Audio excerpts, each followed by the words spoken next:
बिस्मिल्लाहिर्रहमानिर्रहीम। आज का जो लेक्चर है उसमें हम लोग स्टडी करेंगे किरचॉफ रूल्स। किरचॉफ रूल को स्टडी करने से पहले सबसे पहले हम कुछ इंपॉर्टेंट टर्मिनोलॉजीज़ हैं उनको समझना हमारे लिए बहुत ज़रूरी है, जो कि रिलेट करती हैं for the Kirchhoff rule. Kirchhoff के दो रूल्स हैं, किरचॉफ करंट लॉ और किरचॉफ वोल्टेज लॉ। तो इन दोनों को स्टडी करने से पहले जो इम्पोर्टेंट डेफिनेशंस हैं जो किसी सर्किट से रिलेटेड है उनको हम स्टडी करना है। वो हमारे पास यहाँ पर सबसे पहले जो डेफिनेशन है वो है नोड। नोड क्या है? Node any point where two और more circuit elements are connected together. किसी भी सर्किट के अंदर वही से दो या दो से ज़्यादा एलिमेंट जब आपस में कनेक्ट होते हैं तो ऐसी पॉइंट को हम क्या बोलते हैं? नोड बोलते हैं। एंड रिमेंबर दिस थिंग, जो नोड होती है या हमारे पास ऐसा पॉइंट जहाँ पे दो या दो से ज़्यादा सर्किट एलिमेंट मिलते हैं, तो सर्किट एलिमेंट कोई भी हो सकते हैं, ठीक है। एक्टिव एलिमेंट्स भी हो सकते हैं और पैसिव एलिमेंट भी हो सकते हैं। एक्टिव एलिमेंट क्या होते हैं ये हम प्रीवियसली लेक्चर में डिस्कस कर चुके हैं, और पैसिव एलिमेंट्स अभी मैं आपको बता चुका हूँ कौन से हैं, जो एनर्जी स्टोर करते हैं, दूसरे हैं वो जो एनर्जी कंज्यूम करते हैं। तो कोई से सर्किट एलिमेंट जो एनर्जी कंज्यूम कर रहे हैं या जो एनर्जी स्टोर कर रहे हैं, जब वो आपस में किसी सर्किट के अंदर कनेक्ट होते हैं दो या दो से ज़्यादा, तो ऐसी पॉइंट को हम क्या बोलते हैं? नोड बोलते हैं। अच्छा, नेक्स्ट है हमारे पास जो टर्मिनोलॉजी है वो है वायर। वायर बेसिकली वो सेक्शन होता है सर्किट का जहाँ से करंट गुजर रहा है, ठीक है। जो दो एलिमेंट्स को आपस में कनेक्ट करने के लिए जो सेक्शन यूज़ होता है उसको हम वायर बोलते हैं। और वायर की बेसिकली जो रेजिस्टेंस है उसको हम नेग्लिजिबल कंसीडर करते हैं, ताकि वायर में किसी तरह का वोल्टेज ड्रॉप जो है वो ना हो, हम इसलिए उसकी रेजिस्टेंस को नेग्लिजिबल कंसीडर करते हैं।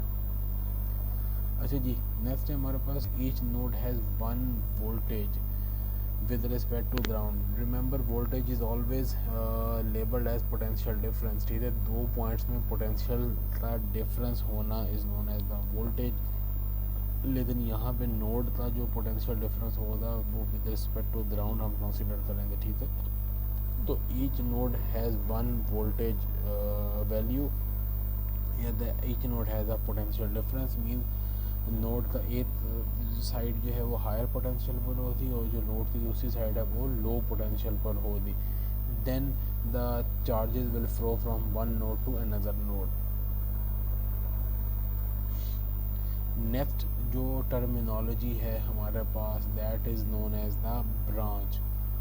अब ब्रांच क्या होता है? ब्रांच एक सर्किट एलिमेंट है दो नोड्स के दरमियान में जो आपके पास सर्किट एलिमेंट हैं, चाहे उसमें एक्टिव एलिमेंट है चाहे उसमें पैसिव एलिमेंट है।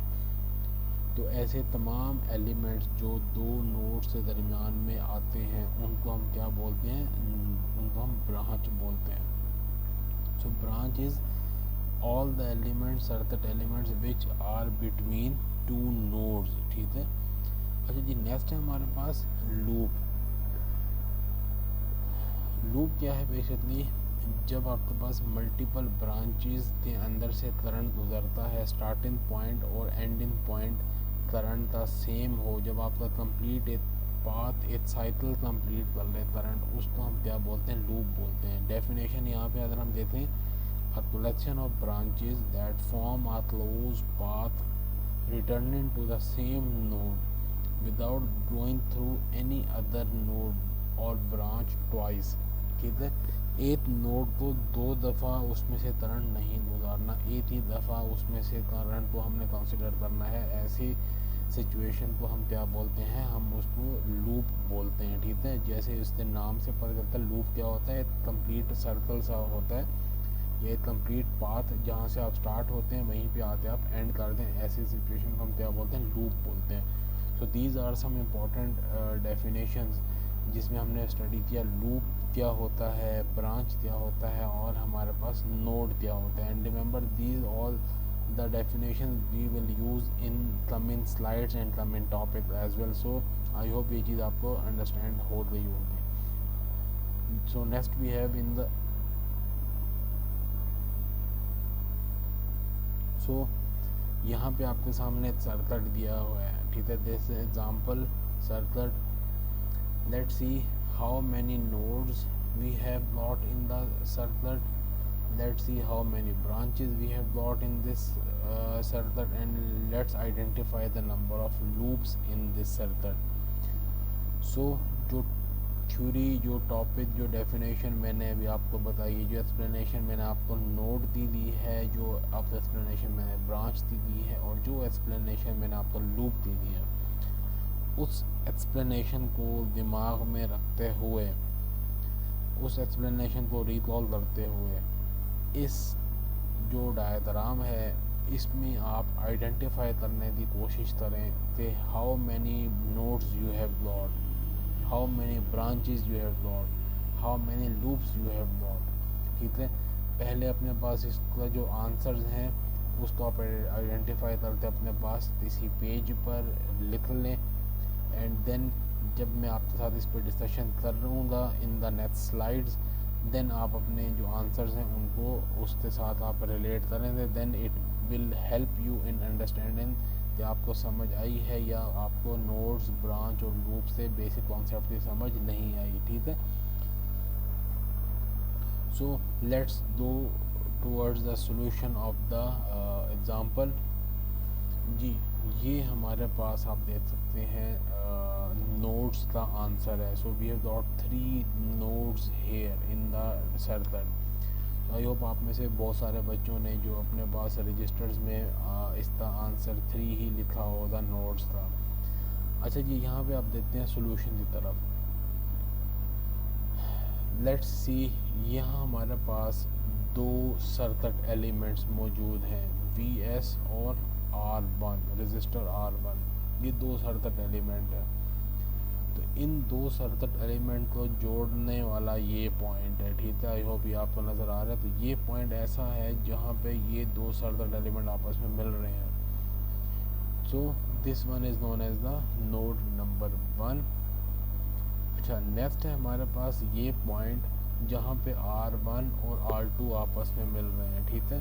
तो R1 और R2 से मिलने वाला जो ये पॉइंट है इसको हम लोग बोलेंगे नोड नंबर 2। बट अगर इस नोड नंबर 2 पे आप गौर करें तो यहाँ पे चूँकि ये वायर शो की गई है, ठीक है, ये कनेक्टिंग वायर शो की गई हैं, तो ये R3 भी इस नोड नंबर 2 के साथ कनेक्टेड है। और यहाँ पे ये जो IS है बेसिकली ये करंट सोर्स जो है, ये भी अगर आप लोग गौर करें तो ये भी इस नोड नंबर 2 के साथ कनेक्टेड है। इट मींस ये सारे बेसिकली नोड नंबर 2 ही कंसिडर की जाएगी, बिकॉज इस पूरी नोड के अंदर करंट जो है वो डिवाइड हो रहा है, and all these elements R2, R3 and this IS is they are in the parallel configuration. Means यहाँ पर करंट जो है वो डिवाइड हो रहा है, तो ये पैरेलल में हो जाएंगे। तो ये जो तीनों एलिमेंट्स हैं ये हमारे पास नोड नंबर 2 कंसीडर की जाएगी। ये तीनों एलिमेंट्स जहाँ पे कनेक्ट हो रहे हैं, इस तीनों को हम लोग नोड नंबर 2 कंसीडर करेंगे। अच्छा जी, इसी तरह let's see the node number 3। अब नोड नंबर 3 में अगर आप लोग गौर करें, ये नीचे ऐसे ये जिस तरह जो लॉजिक हमने नोड नंबर 2 के लिए लगाई थी, तो ये तमाम एक ही पॉइंट पे कनेक्टेड हैं। तो उसी लॉजिक की बेसिस पे ये जो नीचे आप देख सकते हैं, यहाँ नीचे ये तमाम एलिमेंट्स इस एक पॉइंट पे कनेक्टेड हैं, और इस पॉइंट को हमने क्या बोल दिया, नोड नंबर 3। सो हमारे पास यहाँ पे 3 नोड्स आ गए, node number 1, node number 2 and node number 3। तो नोड नंबर 1 हायर पोटेंशियल पर है, नोड नंबर 2 लो पोटेंशियल पर है, नोड नंबर 2 हायर पोटेंशियल पर है, नोड नंबर 3 लो पोटेंशियल पर है, ठीक है। तो जिस तरह हमने स्टडी किया था कि हर नोड पे एक वोल्टेज पोटेंशियल डिफरेंस जो है वो क्रिएट होता है। तो दिस थिंग इज क्लियर कि यहाँ पे हमारे पास पोटेंशियल डिफरेंस जो है वो क्रिएट हो रहा है। अब नेक्स्ट हमने आइडेंटिफाई करना है how many branches we have got. अब अगर आप लोग ब्रांच की डेफिनेशन रिकॉल करें तो वो क्या था कि any circuit element which exist between the 2 nodes is known as the branch. तो यहाँ पे सबसे पहले हमने नोड को आइडेंटिफाई करना है। तो ये नोड, ये पॉइंट है, ये कंप्लीट एक नोड है, और ये कंप्लीट जो है नीचे एक नोड है। तो नोड्स की अगर आपको आइडेंटिफिकेशन हो गई है, अब देखते हैं उनके दरमियान में एलिमेंट कौन कौन से यूज़ हो रहे हैं। तो नोड नंबर 1 और नोड नंबर 2 के दरमियान में जो एलिमेंट यूज़ हो रहा है वो क्या है, R1 यूज़ हो रहा है। तो ये R1 will be considered as branch number 1।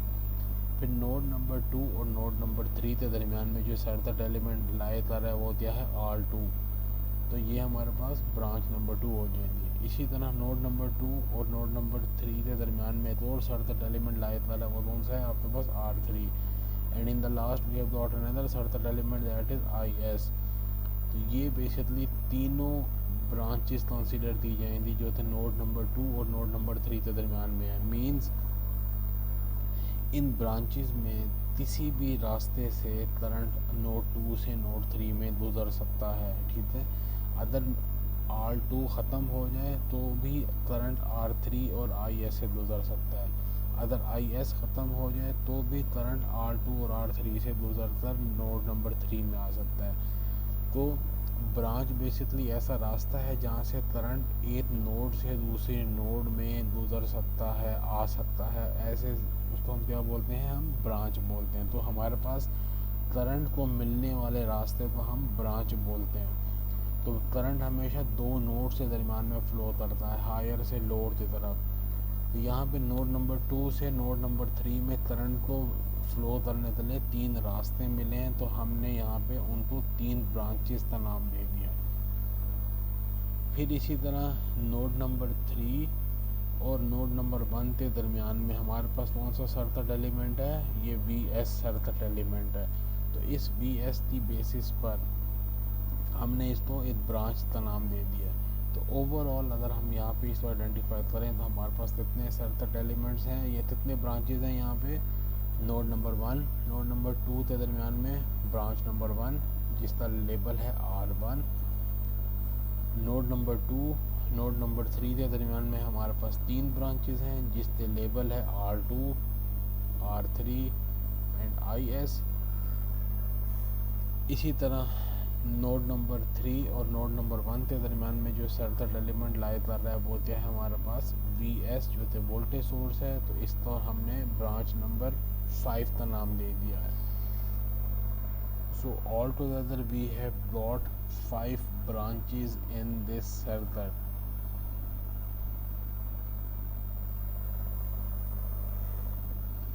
So next we have loop.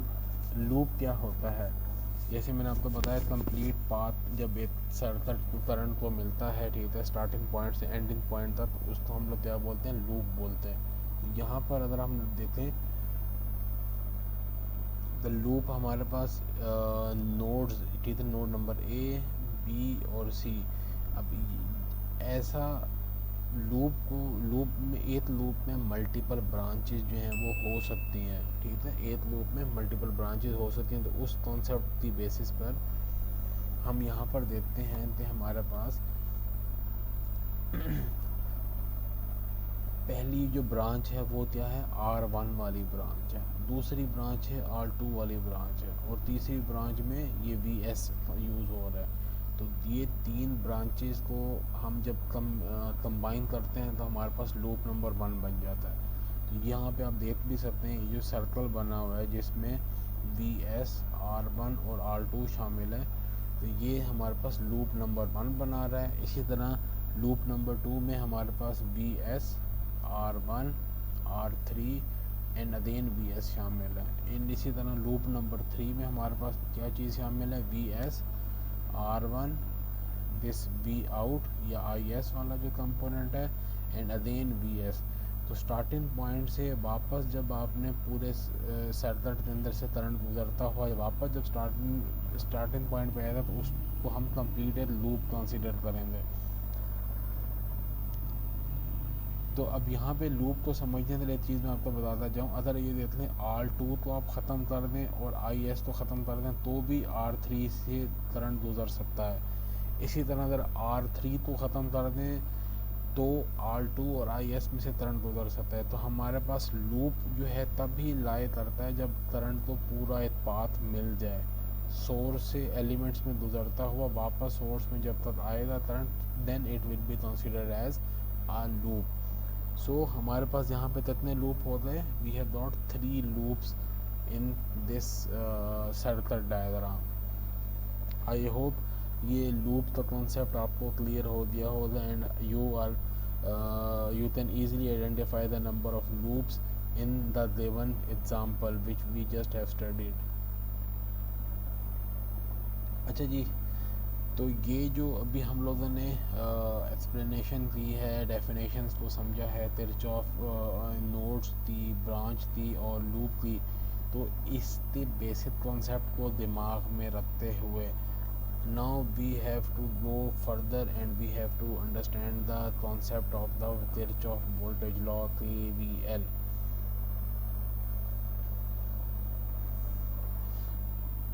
अच्छा जी, KVL की स्टेटमेंट क्या देती है? The KVL statement says the algebraic sum of voltage around each loop is 0.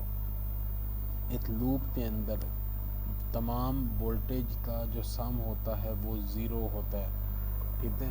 किसी भी नोड से शुरू हो जाएं और सारे वोल्टेजेस को आप जब सम करते हैं तो उन सब का जो सम है वो क्या होता है? ज़ीरो होता है। रिमेंबर, जब आप करंट की लेबलिंग करते हैं तो हमेशा करंट जहाँ पे जिस एलिमेंट में एंटर होता है तो उस पॉइंट को हम पॉजिटिव के साथ शो करते हैं, और जो लीव करने वाला करंट किसी एलिमेंट में से जब लीव करता है तो उस पॉइंट पे हम नेगेटिव साइन शो करते हैं, ठीक है।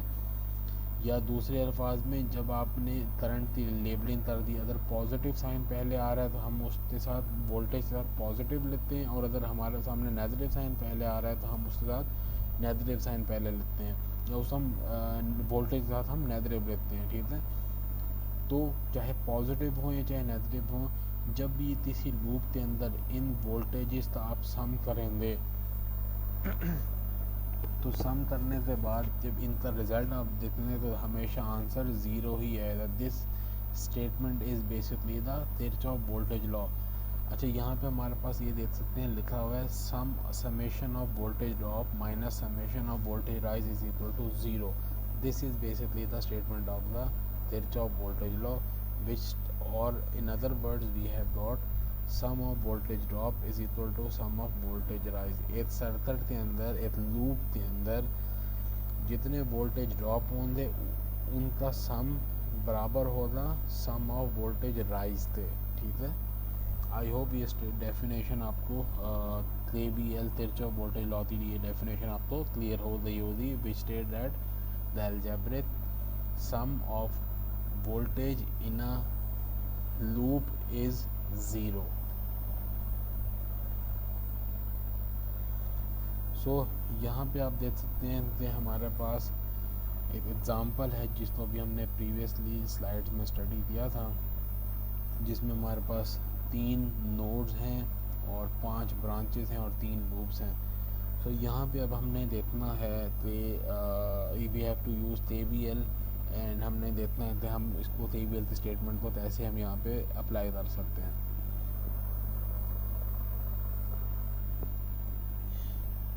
तो सबसे पहले अगर हमने लूप नंबर 1 को कंसीडर करें तो लूप नंबर 1 में हमारे पास क्या है? VS है वोल्टेज सोर्स, R1 R2 ये दो हमारे पास एलिमेंट्स यूज़ हो रहे हैं, ब्रांचेस हैं जो कि R1 में है और दूसरी ब्रांच में R2 शामिल है। तो अब यहाँ पे जब हम लेबल करते हैं तो R1 में से जो करंट गुजर रहा है उसका नाम है I1, और जब R2 में से करंट गुजर रहा है उसका नाम है I2। R1 में जब I1 एंटर हो रहा है तो इस पॉइंट को हमने पॉजिटिव के साथ शो कर दिया, पॉजिटिव पोलैरिटी मार्क कर दी है, और R1 में जब करंट लीव कर रहा है उसको हमने नेगेटिव के साथ शो कर दिया, नेगेटिव पोलैरिटी मार्क कर दी है, ठीक है। इसी तरह R2 में जब हमारे पास करंट एंटर हो रहा है तो हमने इसी पोलैरिटी को पॉजिटिव मार्क किया, और इसी तरह जो नेगेटिव पोलैरिटी है वो पॉइंट जहाँ पे करंट लीव कर रहा है R2 में से। और जो इधर वी एस की पोलैरिटीज़ हैं वो हमारे पास डिफाइंड है, हम इसकी पोलैरिटीज़ चेंज नहीं कर सकते।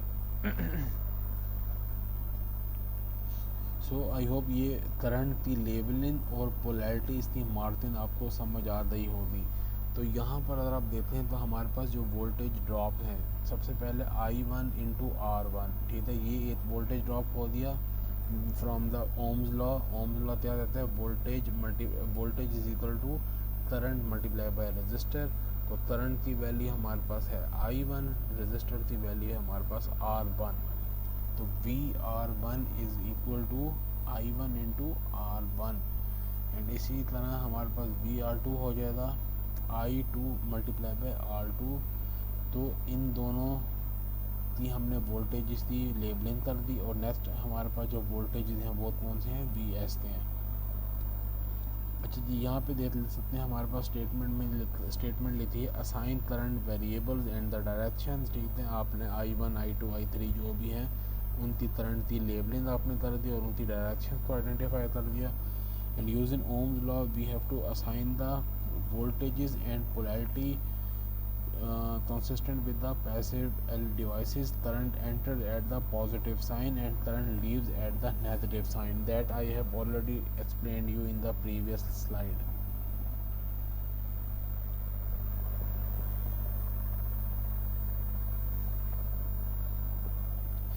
जी, जब हमने ओम्स लॉ लगाया तो ओम्स लॉ लगाने के बाद हमारे पास कुछ इस तरह की सिचुएशन अराइज हुई, ठीक है।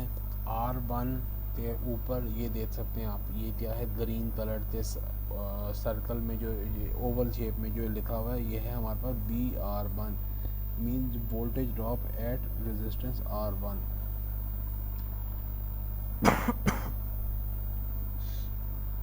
इसी तरह जो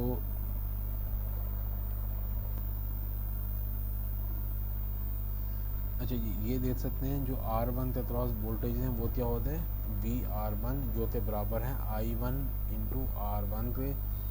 तो ए नोड या नोड नंबर ए से जब हम स्टार्ट होते हैं, ठीक है, तो नोड नंबर ए के बाद जो पहला वोल्टेज ड्रॉप आता है वो क्या है हमारे पास I1 multiply by R1। I hope यहाँ से आपको ये वाली जो बात है क्लियर हो गई। अब नेक्स्ट चलते हैं हमारे पास नेक्स्ट जो वोल्टेज ड्रॉप है जी। नेक्स्ट है हमारे पास voltage drop at the next voltage drop from B to C means node number B ये है, बी और सी के दरमियान जो वोल्टेज ड्रॉप हैं वो कौन से हैं, I2 मल्टीप्लाई बाय R2। ये कहाँ से आए हैं, ये बेसिकली I2 करंट है और R2 जो है वो रेजिस्टेंस है। तो V is equal to IR, I2 multiply by R2 which is equal to VR2। तो टोटल जो वोल्टेज ड्रॉप है ए से सी तक वो कौन से होंगे, I1 into R1 plus I2 multiply by R2। तो हमने इन दोनों को जब जमा किया तो हमारे पास ये वोल्टेज ड्रॉप्स आ गए यहाँ पर। इस लूप नंबर 1 जो हमने आइडेंटिफाई की थी, इस लूप में वोल्टेज ड्रॉप आ गए हमारे पास I1 multiply by R1 plus I2 multiply by R2। अब नेक्स्ट अब देख सकते हैं यहाँ पे हमारे पास जो वोल्टेज हैं जो हमने सोर्स वोल्टेज लगाए थे वो आ जाते हैं, ठीक है, जो थे नोड सी और नोड ए के दरमियान में एलिमेंट है या ब्रांच है। तो इसके चूँकि वोल्टेजेस हमारे पास पहले से डिफाइन है तो उनकी पोलैरिटी हम चेंज नहीं कर सकते। तो जब उनकी पोलैरिटी चेंज नहीं हो सकती तो हमारे पास ये देख लें, जब करंट एंटर होगा VS में नीचे वाली साइड से एंटर होगा, ठीक है, जब एंटर होगा तो हमारे पास पहला क्या आ रहा है, नेगेटिव साइन आ रहा है। तो नेगेटिव साइन की वजह से हमने उस वोल्टेज सोर्स के साथ हमें नेगेटिव लगा लेंगे। तो ये देख सकते हैं हम एंड में जो इक्वेशन बनेगी इसी तरह से बनेगी I1 multiply by R1 plus I2 multiply by R2 minus VS, ठीक है। तो दिस माइनस मीन्स कि ये जो है वो नेगेटिव साइन हमारे पास यहाँ पे शो ये कर रहा है कि यहाँ पे करंट एंटर हो रहा है, उसमें नेगेटिव पोलैरिटी मेंशन हुई है, नेगेटिव पोलैरिटी मार्क हुई है, ठीक है। Because notice that the sign of each term matches the polarity encountered first. अब कोई भी वोल्टेज ड्रॉप उठा ले, चाहे R1 वाला वोल्टेज ड्रॉप है, चाहे R2 वाला है, या VS वाला है, तो जो पोलैरिटी करंट को एंटरिंग में पहले मिलेगी, तो वही पोलैरिटी हमने यहाँ पे उसके वोल्टेज के साथ मार करनी है। ठीक है, आई होप ये चीज़ आपको क्लियर है। So then we can move to the next slide. जी, ये हमारे पास एक सर्किट दी एग्जांपल है। यहाँ पे हम देख सकते हैं हमारे पास एक वोल्टेज सोर्स है जिसकी वैल्यू है 12 वोल्ट। साथ में हमारे पास दो रेजिस्टेंस हैं, 7 ओम और 3 ओम। So the statement of the question is, when given a circuit with source and resistor having fixed value, you can use Kirchhoff's two laws and Ohm's law to determine all branch voltages and the currents. So ये हमारे पास एक छोटी सी example है समझाने के लिए आपको कि how we can use KVL to solve the circuit and to find the unknown parameters. तो यहाँ पे हम देख सकते हैं हमने सबसे पहले नोड्स तो आइडेंटिफाई कर लिया। एक नोड हो गई A, दूसरी नोड हो गई B और तीसरी नोड हो गई हमारे पास C। तो इन नोड्स में चूँकि करंट सेम है, ठीक है, तो करंट को हमने एक सीरीज सर्किट है तो हमने करंट को लेबल कर दिया विद द I। अब I जब 7 ओम में से गुजरेगा तो यहाँ पे पॉजिटिव पोलैरिटी आ गई और यहाँ पे नेगेटिव पोलैरिटी आ गई। इसी तरह जब 3 ओम में से करंट गुजरेगा तो यहाँ पे पॉजिटिव पोलैरिटी आ गई, यहाँ पे नेगेटिव पोलैरिटी आ गई। और 12 वोल्ट के लिए पोलैरिटीज़ पहले से डिफाइन है।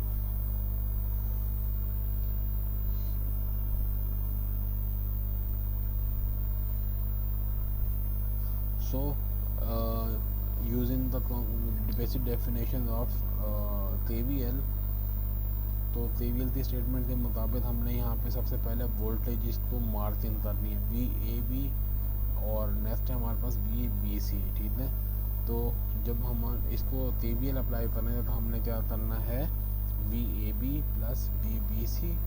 ठीक है, मीन पॉजिटिव पॉजिटिव, और यहाँ पे ये हो जाता है नेगेटिव। 12 वोल्ट के साथ क्या है नेगेटिव, तो VAB plus VBC minus 12 volt is equal to 0। ठीक है, मीन्स यहाँ पे करंट एंटर हो रहा है तो पॉजिटिव पोलैरिटी है, यहाँ पे करंट एंटर हो रहा है तो पॉजिटिव पोलैरिटी है। तो VAB और VBC के साथ पॉजिटिव पोलैरिटी पहले मार्क हुई है, तो इन साथ जो वोल्टेजेस आएंगे ये भी पॉजिटिव आ जाएंगे। इसी तरह जो 12 वोल्ट के साथ नेगेटिव साइन पहले आ रहा है, तो नेगेटिव साइन की वजह से यहाँ पे 12 के साथ हम लोगों ने नेगेटिव लिख लिया। आई होप ये करंट वोल्टेज जो पोलैरिटीज़ हैं ये आपको क्लियर हो गई होगी। अच्छा जी, नेक्स्ट है हमारे पास अब हमने सोल्यूशन करना है VAB का। तो VAB फाइंड आउट करने के लिए हम क्या करते हैं, करंट को मल्टीप्लाई कर देना है सिंपल 7 ओम के साथ। इसी तरह VBC को फाइंड आउट करने के लिए हमने क्या करना है, करंट I को मल्टीप्लाई कर देना है 3 ओम के साथ। अब चूँकि सीरीज सर्किट है तो सीरीज सर्किट में दोनों करंट जो करंट है वो अक्रॉस द सर्किट सेम रहेगा। तो what we have to do, we just have to put the values of VAB and VBC in the equation of the KVL। और KVL की equation क्या है, VAB plus VBC minus 12 volt is equal to 0। तो यहाँ पे हमने VAB और VBC की वैल्यू जब पुटअप दी तो यहाँ हमारे पास क्या आया, I is equal to 1.2 ampere आ गया। ठीक है, we just have to put up the values of VAB and VBC। और जब हमने तो थोड़ा सा सिंप्लीफाई किया तो ये 12 वोल्ट इज इक्वल टू के दूसरी साइड पे चला जाएगा, और यहाँ से I कॉमन चला जाएगा, 7 प्लस 3 हो जाएगा। तो 7 प्लस 3 इज इक्वल टू 10। तो 10 को जब दूसरी साइड पे डिवाइड करेंगे 12 से तो आपके पास 1.2 amperes is the value of current which will move in the circuit. So I hope ये चीज़ आपको क्लियर हो गई है, how to find the value of current by using the statement of KVL। So जब आपको करंट की value आ गई, ठीक है, मीन्स I की वैल्यू आ गई, then you can use the value of current to find the all other voltages of the loop. ठीक है, अब यहाँ पे हमने करंट की वैल्यू आई की वैल्यू क्या थी 1.2 थी। इस 1.2 को यूज़ करते हुए हमने जो वोल्टेजेस हैं VAB और VBC उसको हम अगर सॉल्व फाइंड करें तो हमारे पास क्या आते हैं 8.4 और 3.6। सिंपल क्या करना है 1.2 को मल्टीप्लाई कर देना है 7 ओम के साथ, तो आपको मिल जाएगा 8.4 और 1.2 एम्पियर को जब आपने 3 के साथ मल्टीप्लाई कर दिया तो हमारे पास 3.6 वोल्ट आ जाएगा। And remember 8.4 plus 3.6 will always be equal to 12 volt, और 12 वोल्ट कौन से हैं जो सोर्स के वोल्टेजेस हैं। So I hope this thing is clear to you people.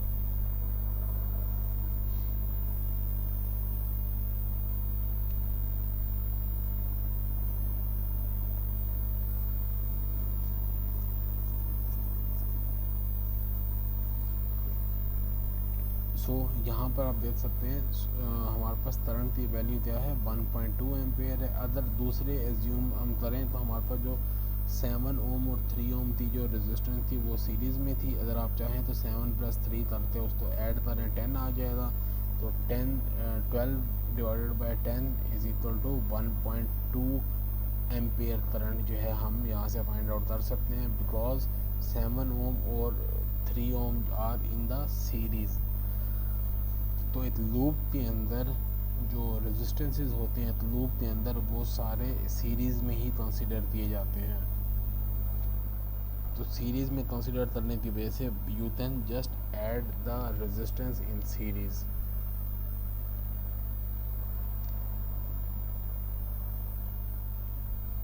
जी यही कॉन्सेप्ट जो भी मैंने आपको बताया, तो एक सीरीज़ लूप में, ठीक है, एक जो लूप है उसमें तमाम रजिस्टर आपस में सीरीज़ में कनेक्टेड होते हैं। तो ऐसी सिचुएशन में आपने क्या करना है, उन सबको आपने सम रजिस्टर को आपने सिंपल ऐड अप कर देना है और उनका समेशन लिख लेना है। ठीक है, this thing is written over here to the rest of circuit series resistors can be replaced by an equivalent resistance which is equal to the sum of all resistance. जैसे मैंने आपको पहले सीरीज़ एंड पैरेलल रेजिस्टर्स वाले lecture में मैंने आपको बताया था सीरीज़ रेजिस्टेंस कौन से होते हैं जहाँ पे करंट डिवाइड नहीं होता। तो लूप में भी हमारे पास करंट डिवाइड नहीं हो रहा। तो सीरीज़ के लिए हमने क्या करना है, we just have to add all the resistance which are coming in the series path. अब यहाँ पे अगर हमारे पास 2 रेजिस्टेंस हैं तो हमने R1 और R2 तो सिंपल ऐड कर देना है। अगर हमारे पास n नंबर ऑफ रेजिस्टेंस हैं तो हमने क्या करना है R1 plus R2 plus R3 plus Rn हम कर देंगे। तो ये देख सकते हैं नीचे वाली डायग्राम में हमारे पास समेशन है तमाम रेजिस्टेंस का जो थे सीरीज़ में है, और सीरीज़ रेजिस्टेंस में करंट की वैल्यू सेम रहती है। Remember this thing, series resistance में करंट की वैल्यू सेम रहती है। सो यहाँ पे हमारा जो है किरचॉफ वोल्टेज लॉ कंप्लीट हो गया। ठीक है, let me discuss an example with you people so that आपको KVL की अंडरस्टैंडिंग अच्छे से हो जाए और आपको इसमें KVL यूज़ करना, KVL की मदद से अननोन क्वांटिटीज़ अननोन पैरामीटर्स को फाइंड आउट करना आपको समझ आ जाए। तो let us discuss an example with you. जी ये हमारे पास एक एग्ज़ाम्पल है। आई होप ये आप लोगों को क्लियर नज़र आ रहा है। ठीक है, ये एक सर्किट है जिसमें हमारे पास 2 वोल्टेज सोर्सेज हैं 24 वोल्ट 6 वोल्ट, फिर इसके अलावा 3 रेजिस्टेंसेज हैं 2 किलो ओम 5 किलो ओम और 2 किलो ओम। यहाँ पे उसने हमें बोला है कि आपने VH की वैल्यू फाइंड आउट करनी है and VH is the voltage drop across 5 kilo ohm resistor. So just आपने सिंपल क्या करना है, सबसे पहले करंट की पोलैरिटी करंट को आपने लेबल करना है। ठीक है, अब चूँकि सीरीज़ सर्किट है तो करंट की वैल्यू सेम रहेगी। तो जब करंट की वैल्यू सेम रहे तो हमने नेक्स्ट KVL की स्टेटमेंट पुट अप करनी है। ठीक है, तो सबसे पहले हमारे पास क्या आ जाएगा 6 माइनस 24। 6 क्यों, क्योंकि आई यहाँ से जब एंटर हो रहा है इस 6 वोल्ट वाली सप्लाई में एंटर हो रहा है, तो सबसे पहले हमारे पास पॉजिटिव पोलैरिटी है यहाँ पे। तो जब पॉजिटिव पोलैरिटी है तो 6 के साथ पॉजिटिव आ जाएगा। फिर 6 वोल्ट के बाद जब दूसरी जो वोल्टेज सोर्स 24 वाली वोल्टेज सोर्स है, इसमें जब करंट एंटर होगा तो हमारे पास पहला क्या है, नेगेटिव साइन है। तो नेगेटिव साइन की वजह से यहाँ पे 24 के साथ माइनस आ जाएगा, और जो बाकी तमाम एलिमेंट्स हैं उनमें पॉजिटिव पहले आया था और नेगेटिव बाद में आया था, ठीक है। तो यहाँ पे जब हमारे पास पॉजिटिव पहले है नेगेटिव बाद में, तो हमने सिंपल इन तीनों को ऐड अप कर दिया। तो जब हमने इनको ऐड किया तो हमारे पास इक्वेशन कुछ इस तरह बनती है जो सबसे ऊपर लिखी है, 6 - 24 plus I multiply by 2 into 10 raised to power 3 plus I multiply by 5 into 10 raised to power 3 plus I into 2 into 10 raised to power 3 which is equal to 0. So 6 - 24 which is equal to 8 minus 18, इस minus 18 को is equal to के दूसरी side पे ले जाएंगे तो ये positive 18 हो जाएगा, और I यहाँ से कॉमन लेंगे, बाकी सबको ऐड अप कर देंगे तो हमारे पास 9 into 10 raised to power 3 आ जाएगा।